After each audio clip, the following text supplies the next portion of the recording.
Forensics haven't been done yet. Every chance there will be a court case at the end of this. Just go around to the bench here, just have a quick look inside your bag. And a man travelling from South America is stopped by customs. Yeah, because I come here a couple of times. His story really doesn't add up. So he's come in today, he's going home again tonight. His clothing is quite expensive, and I don't know, something's not hanging together right here.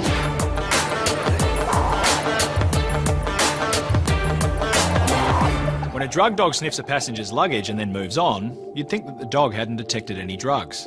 But the dog could have found something and indicated to the handler without the passenger ever knowing.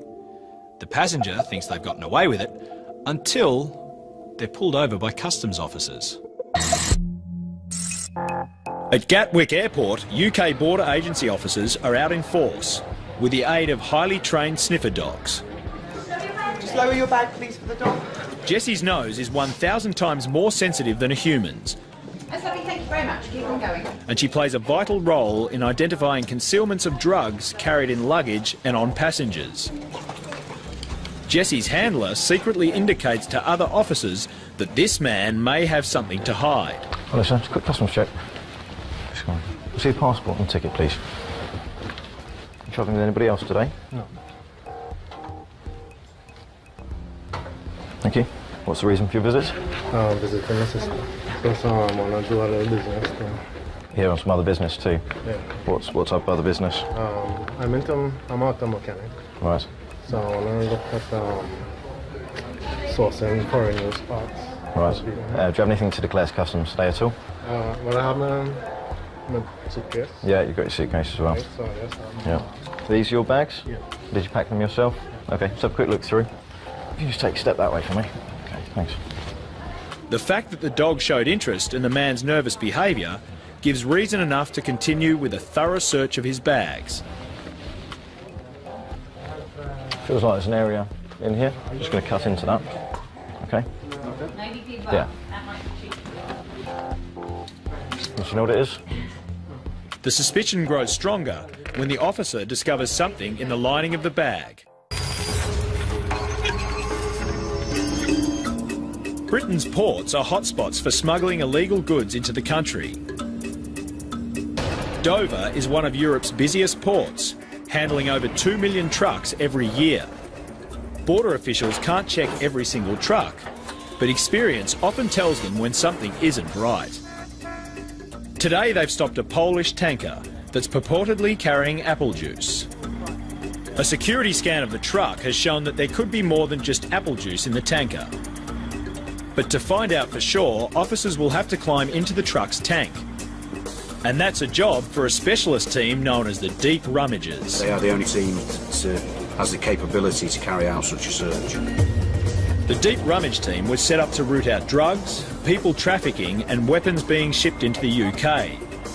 The Rummagers lower themselves into dark and sometimes lethal engine rooms and bilges of commercial ships to search for contraband, and in the 6 years since the team was set up, they've uncovered $400 million worth of Class A drugs, weighing in at over 12 tonnes. Team leader Mark Jefferson briefs his Deep Rummager team. Right, we've got the scanner image. As everyone can see, there's packages and the front and back pots. Everyone gloved up, forensics haven't been done yet. Every chance there will be a court case at the end of this. Okay? The team's used to working on ships, so working inside a truck will be something new. It's the first time I've ever been in one, yes. So it's treated exactly the same as any confined space. The Deep Rummagers never know how much air there'll be inside a confined space, so it makes sense to wear breathing apparatus. After oxygen gets down below a certain level, you can actually pass out. You could take one breath and there'd be no more oxygen in your body. Your muscles have not function, your brain wouldn't function, you'd go unconscious and then die. That's it, it's as simple as that. Back at Gatwick Airport, a man who's just arrived from Amsterdam has been pulled over for questioning. Okay, what we can do is just go around to the bench here, just have a quick look inside your bag. It seems this is not the first time the man has been stopped. We saw this guy a couple of months ago. He's a frequent traveller to the UK. When he's intercepted, he comes up with a different reason for travel each time. He comes up with a different background story each time. For some reason, he doesn't want to tell us exactly what he's doing. Okay, now you told me that you wanted to come and live in the UK. Yeah. Yes? Is that what your trip is all about? You're coming over here?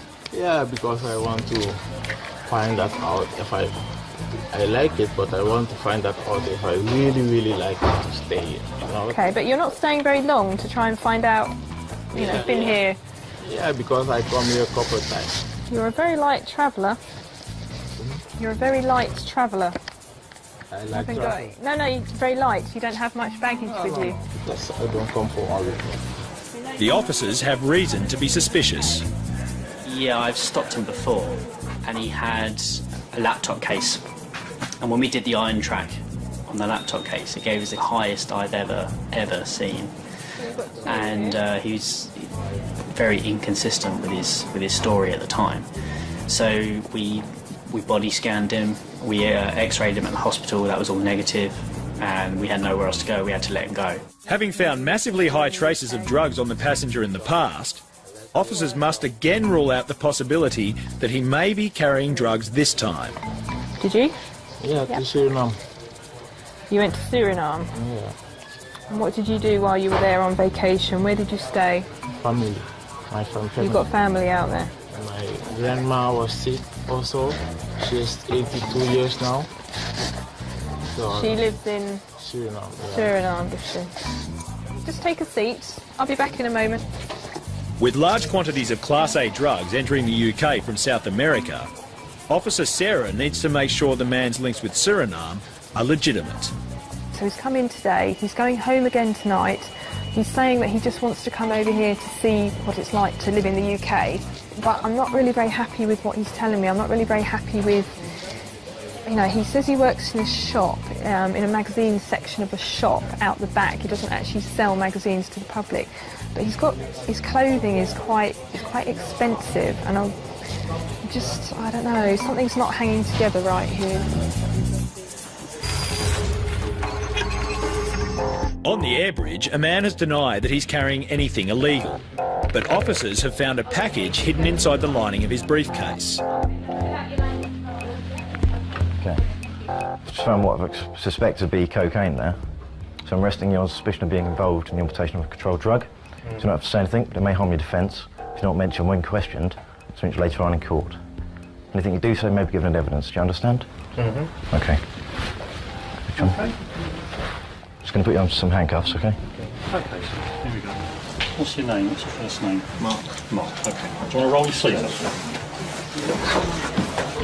Right. The inner lining of the bag appears to be packed with white powder, but it'll have to be tested to see if it's cocaine. The man is taken downstairs to the custody suite. We made the arrest because we found the package inside, which is in the front here, the front wall, and in the back wall. Earlier on I cut into the front one. So what I'll do now is just remove some of that white powder with my knife. This goes blue. And that's... Yep, there we go, so it's gone blue, so that's positive. That should be cocaine. It's cocaine, all right, and there's 2.5 kilos more of it in the briefcase, with a street value of over $150,000. In Dover, specialist rummager Nathan is about to enter a tanker that is supposed to be carrying apple juice. Right, we've got the scanner image. But a security scan has revealed there may be something more than what's on the manifest. As you can see, he's got the breathing apparatus on, so he can work away in there as long as he's happy to now. With his safety checks on his breathing apparatus carried out, Nathan climbs into the lorry.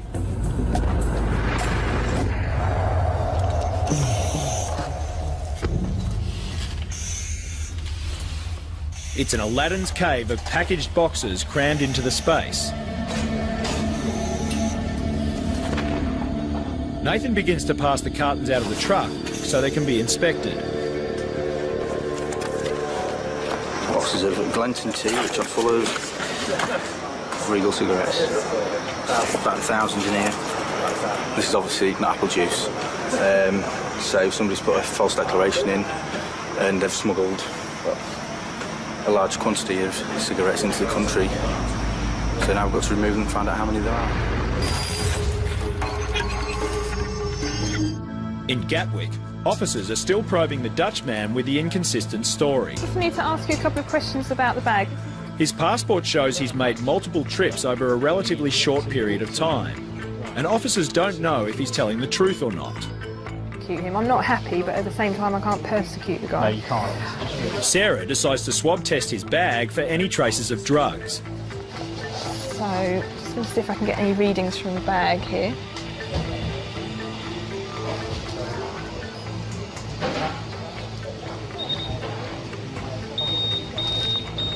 A positive result for the presence of cocaine leaves officers with more questions. Have you got a hit off his bag? Yes. How high? 1.96. Oh, a bit higher. What does he say he does for a job? He works in a magazine section behind a shop. See, last time he said he was involved in his family gold business. Oh, really? No, there's been no mention of the family gold business. And I'll go and investigate further about his job. How long have you worked in this warehouse stroke shop? 5 years. Also for somebody home, like when you have a house, painting, put the floor. Oh, okay. So your family do that kind of work? Yeah. And you learnt that from them, but now, is that what you're saying? Now you do that work? Yeah. Okay, right.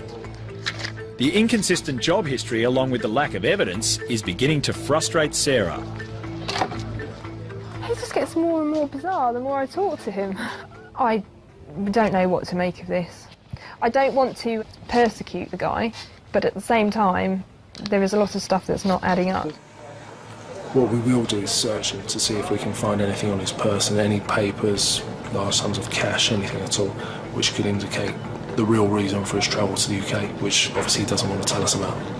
I'm really not very happy about some of the things that you've said to me today. You're not here for very long. So for that reason, I've had a search authorised. So some male officers here are going to take you into the room, away from the public view, and they'll just give you a rub-down search, OK? The man's been detected with hits of cocaine on previous visits to the UK, but drugs have never been found on him. This time, his luck could be running out. The Dutchman, who's been detected with high readings of cocaine and who's only going to be in the UK for just one day, is undergoing a search of person. But within 10 minutes, the answer comes back. Frustratingly, nothing is found, and the man is free to go. All right, that's fine. Thanks very much for your time. Just now I come to live in here, so I hope don't have this problem with you people. Anyway. It's a disappointing outcome for the officers. His story, his reasons for being here are unbelievably vague, that we have no idea what he's doing. So it doesn't really all add up. Who knows? In Birmingham, Officer Mike is observing passengers disembarking a flight from Morocco. As passengers head for the exit, Mike spots a lone male passenger who is acting a bit sus. He pulls him over to ask him a few questions. How long have you been out there? 10 days. Was that holiday? Yeah. And who were you visiting? What? Who were you visiting? Family. From the man's demeanour, it seems he's somewhat less than happy about being stopped. So what do you do in the UK? Security. Yeah, what sort of security? Building security, door security? Not door security, obviously retail security. Retail security? Yeah. Okay. Just bear with me, I'm going to have a quick look through your bag. If you pop it on there for me, OK? So how long have you been working for them? No, someone insures me enough to do that kind of thing, but I need to go home. Oh, I'm sorry, you've got to go somewhere, sir, but we'll do this as quick as we can. The man's annoyance at being stopped makes Mike even more suspicious that he has something to hide. Where are you off to now? Sorry? I want to go home. You just want to go home? Where's home? Birmingham. Cakes. You open it up there. Sorry? Cakes. If you open it and put it again, please, like the same. Well, I'll do my best, but, you know, if you're not happy the way we do it, then you can sort it out for yourself, can't you? What do you mean that's what I understand? Well, I'll open it the best that I can. If you want to, do you want to unwrap it for me? You know why? Listen to me, listen to me. Do you want to unwrap it so you can wrap it back up how you want, or do you want me to just cut it open? I'm happy for you to unwrap I it. mean, you can pray and you can use machines or No, whatever. I'm going to have a look. I'm not happy what you do with. The man walks off in protest as Mike continues searching his bags. Excuse me, sir, could you come back and just watch what I'm doing? Yeah, I'll carry on when you're back here, OK? You just watch what I'm doing. If you keep wandering away, it'll take 3 times as long, OK? Yeah, I've been quite doing Sorry? Sick of the pieces, to be honest. Serious mistakes. Yeah, You but... see them in the machine and stuff. You don't have to open them. Listen, I don't tell you what to do for your job, you please don't tell me what to do for mine, and then we'll get on just fine, won't we? With the man's attitude getting worse, Officer Mike thinks he might be onto something. The rummagers in Dover have discovered a huge stash of cigarettes hidden inside the tanker. As you can see, boxes coming out at a good rate. Each box containing 1,000 cigarettes. Cigarettes are some of the most profitable items smuggled into the UK. Around 1.8 billion cigarettes are seized each year. About another 1,000 in here. Confined spaces can be used to hide any number of things. Yeah. In this case, it's cigarettes. Could easily have been drugs, firearms, any other illegal commodity you can think of. The first compartment has been emptied, and rummager Nathan comes out for a break and describes the difficulties of working in such a confined space. It's very warm once you get going because there's no breeze going over the top. I'm breathing the air straight through the mask, you see, so it doesn't cool down. So yeah, it's quite warm. The rummage team is now hard at work emptying the final compartment.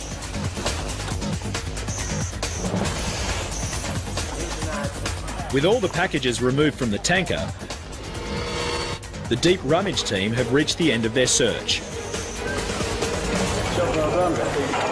Yeah. Is there 1 million there? There's got to be. Just over 1 million, I reckon. As the team downs tools, Mark adds up the total value of the haul.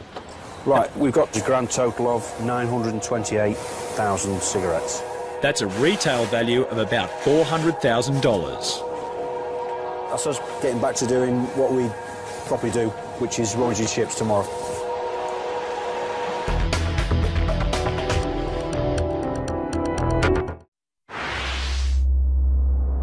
In Birmingham, Officer Mike is still searching the bags of the disgruntled passenger who started his journey in Morocco. What's this? This is, drops, maybe. Sorry? Check them. Can you tell me what it is before I get there? You tell me you know what's in the bag. It's kind of sweet eating Ramadan or something like that. What's that one do? Huh? What's that for? This? Yeah. Medication? For what? For headache. For a headache? Someone pissed me off. I put this, I drink it. Having found nothing of significance in the man's bag, Mike swab tests his shoes for any traces of drugs.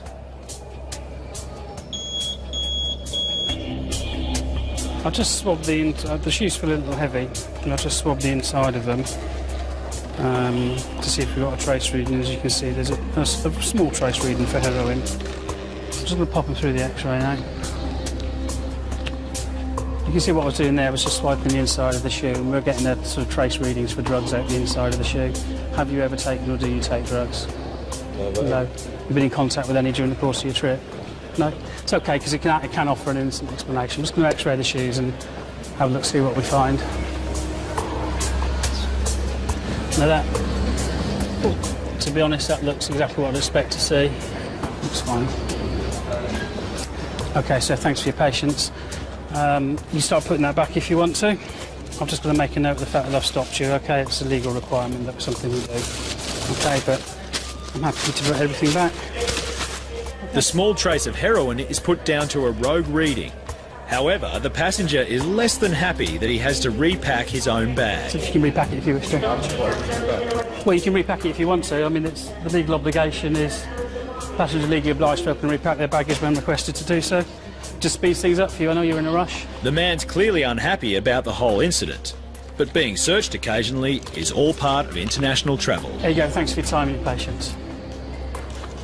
We're very well aware that the majority of people are perfectly innocent travellers going about their normal day-to-day life. The guilty don't wear labels, and it can make our job a lot easier if people are compliant and pleasant with us rather than perhaps trying to see things that aren't there.